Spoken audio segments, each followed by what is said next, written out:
Michael from Burrows and Badgers, which is a game that for the last couple of years at the UK Games Expo and wherever else you must have been popping up, because I always see it and wander over, I keep seeing and being drawn to because of the amazing miniatures you've got. So, Burrows and Badgers.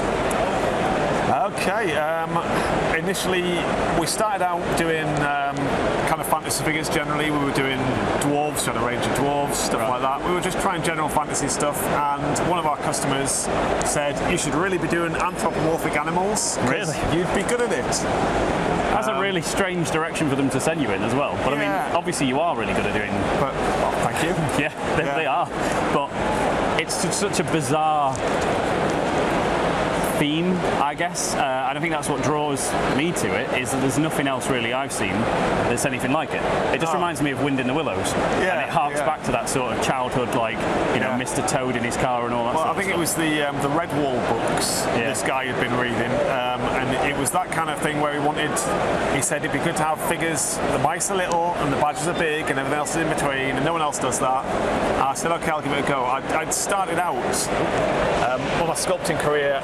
Before we did miniatures, I was doing collectible horses and things for companies, and I was doing garage kit dinosaurs for different companies and things. So a lot of what I sculpted was all animals anyway, so I kind of knew what I was doing with animals. So you do all the sculpting yourself? Yeah. Okay.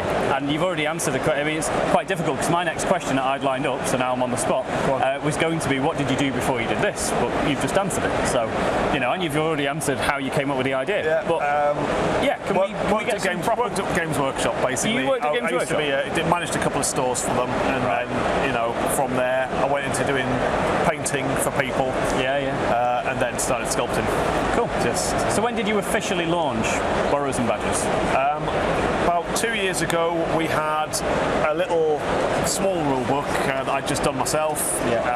We were here at the expo, and Phil Smith of Osprey Games came by and bought a copy, took it back to his hotel room, and he liked it, and he came back the next day and said, you know, if you rewrite it for us, we'll print it in a hardback. And I said, great idea. So this is the hardback by Osprey and Burrows and Badgers, which is really beautiful. Can I open this? Is this okay? Go for it, mate. So, really nice. You can't, well, you might be able to tell, but the pages are all patinaed. It's got that really beautiful old worldy look to it.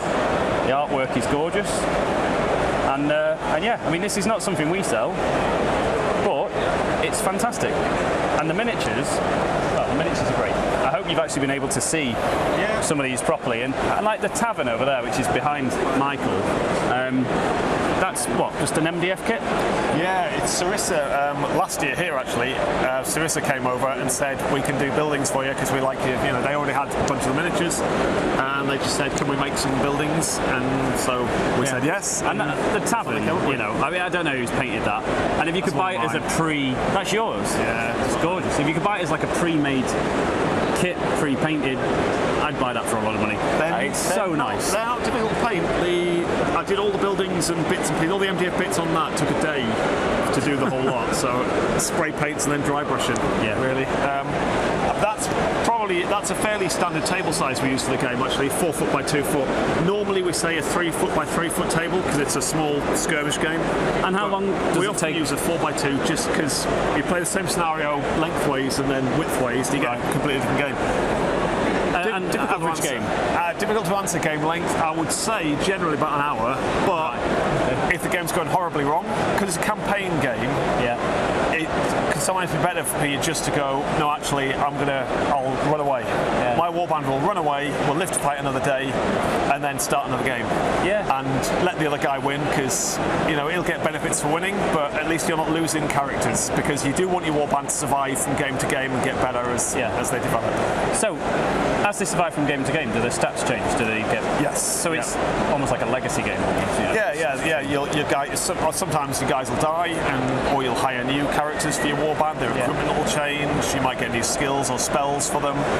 Or they might suffer permanent injuries. I like that though, but things carry on. But you keep your warband going through. Right.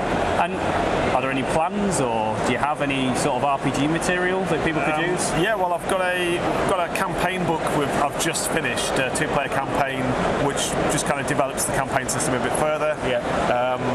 New scenarios and things. That should be out in a month or two.